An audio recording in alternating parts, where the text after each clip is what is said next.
and then there were none. Just 3 days after two Ultims set off on a head-to-head around the world, Jules Verne non-stop record bid, both returned to France after suffering foil damage on the same day. The two Ultim foiling trimarans which had set off on a Jules Verne trophy around the world non-stop record attempt have both aborted their current circumnavigation. François Gabart's SV L'Azatigue was first to end its record bid. At 0110 UTC, Tuesday, December 3, the crew reported that they felt an impact while sailing in 25 to 30 knots of wind, around 500 miles from the Azores. The impact was described as a shock from an OENI, or an unidentified animal or object, the marine equivalent of a UFO. The crew discovered that the trimaran's starboard foil was damaged and made the decision to turn around, heading back to the team's home port of Concarneau, Brittany, as soon as possible. The Ultim is expected to reach port between Friday 8 and Sunday the 8th of December. After 3 days of racing, the SV L'Azatigue crew were at best 145 minutes behind Francis Joyon on IDEC Sports record time from 2017. On day 3, the crew also hit a sustained speed of 49.9 knots. Second to abandon their attempt was Thomas Cuville's Sodebo Ultim 3. The team reported that this afternoon, while making progress in the trade winds towards the equator, the Sodebo Ultim 3 sustained damage to the central rudder. The team statement explained, following an initial inspection, the crew noted the total loss of the central rudder, flush with the bottom of the hull. Investigations are underway to determine whether the breakage of the central rudder stock was due to a mechanical problem or an impact. The crew has also turned back to its team base in Lorient to make repairs. The Sodebo team confirmed that the boat has no water ingress or collateral damage and the sailors can return by their own means. While both Ultims had initially set off within 12 hours of each other in what initially looked set to be a compelling head-to-head battle around the world, the notoriously vulnerable trimarans also both succumbed to foil damage within the same day. The question for both teams will be whether they can return to port, then get the complex trimarans back up to optimum record-breaking condition, in time to take advantage of any future weather scenarios that could offer a fast circumnavigation. SV L'Azatigue reported that the team was hard at work exploring the different options, including using their spare foil to go back to the Jules Verne trophy as soon as a favorable weather window presents itself. At 15:13 today, the boat reported there is a problem with the CC rudder. The technical crew can remotely monitor onboard telemetry, load cells, etc., and observed that the boat had probably lost all the saffron foil. Half an hour later, the routing cell posted, "Okay guys, we're coming back home, damn it. Phil, can you work on a safe route home? Thanks, sorry." The router added, "It's hard for everyone, the challenge was good." The technical team then added some advice to the team: you can open the whale hatch, check that there is no water first, before a wave rises on the deck. Depending on what we see, we will probably have to open the inspection hatch to visually inspect the rest of the stock, to be sure that it has not come loose from the lower bearing and risk of reaching the aft bulkhead. Carefully inspect the torque tube and the entire chain connecting the rudders and the steering system. We can see on the telemetry that the clutch release worked. The Ultims have various shock absorber systems built in to protect the boat in the event of an impact, but a good check of the entire system is necessary. Now we hand over to Thomas on board the broken Ultim, Sodebo, for his report on what happened. Bonjour à tous. On est le 4 décembre 2024 sur Sodebo. Ça fait longtemps que je n'ai pas parlé dans le micro et ça fait longtemps que je n'ai pas entendu ma voix.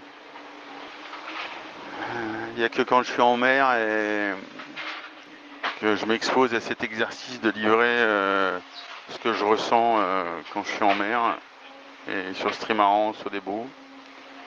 On est parti il y a 5 jours de Lorient pour passer la ligne à Ouessant pour défier et tenter de battre le trophée Jules Verne. C'est un des défis les plus difficiles qu'on peut se lancer aujourd'hui. en course au large, c'est de tenter de passer sous les 40 jours 20 heures en partant de Ouessant. C'est un défi incroyable parce qu'il faut que tout marche, il faut que tout fonctionne, il faut quasiment doser, gérer, imaginer ou envisager l'inimaginable, l'impensable ou l'indomptable. Et ça sur un trimaran de 32 mètres par 23 par 36 de haut, où il y a à la fois tellement de technologie à notre disposition pour faire voler cet engin. Et vite, on est allé très très vite. De Ouessant jusqu'à quasiment dans la journée, on allait arriver au Poteau Noir. On aurait mis aux alentours de 5 jours, peut-être un peu plus, peut-être un peu moins, mais on était vraiment dans les temps du record. On a fait une belle trace, une trace difficile, une trace engagée. On s'est très vite mis dans le bain. On a été très vite dans nos marques. Je crois qu'on avait tous très envie d'y aller. La vitesse à laquelle tout le monde a pris ses marques, tout le monde était vraiment mais focus sur ce qu'on faisait, sur ce qu'on avait à faire. C'était vraiment beau, c'était vraiment... on a pris un plaisir, j'ai pris un plaisir à naviguer avec... et là, ça s'est arrêté en quelques secondes, dixièmes de seconde. On a arraché notre safran central, c'est un des gouvernails avec lequel on contrôle le bateau. Et là, il n'y a pas de possibilité de continuer sans cette capacité de corriger ou de gouverner le bateau, que ce soit en lacet, c'est-à-dire en direction, mais aussi en vol et en altitude et en attitude du bateau. Donc d'un seul coup, en un claquement de doigts, le rêve s'arrête là ou s'interrompt, où la dramaturgie fait que voilà, il faut prendre une décision et elle est très rapide à prendre collectivement, c'est de rentrer. Le diagnostic est là, le safran est coupé net, il s'est arraché. Et encore une fois, est-ce que c'est la force qui était assez importante dessus? Est-ce que c'est structurel? Je ne sais pas. Réponse, il faut vraiment qu'on sorte tout de l'eau pour avoir ce diagnostic. Mais par contre, le pronostic de continuer ou pas est tout de suite très clair. Il faut arrêter et rentrer. Parce que c'est un sport aussi où quand il vous arrive une avarie, quand il vous arrive un accident, un incident comme là, on ne s'est pas fait mal, et ben vous êtes loin. Là, on va mettre presque une semaine à rentrer à Lorient, notre port d'attache. On va vivre ensemble, on va continuer à être ensemble dans ce sentiment commun d'abandonner. Mais on a un safran de secours et mon idée, notre idée, c'est de rebondir. Ça bascule très vite en se disant il n'y a pas de dommages collatéraux, on est capable, on va tellement vite, on est tellement bien là ensemble, on est capable de faire tellement de choses qu'on va apprendre, on va comprendre et on va en faire de nouveau quelque chose. Je le vis vraiment même pas comme un échec, je le vis comme une déception, je le vis comme un accident, je le vis comme un incident, mais je ne peux pas me résoudre à ne pas retenter, oser de nouveau comprendre et y retourner. J'ai ça en moi, ils ont ça en eux, on est là pour ça.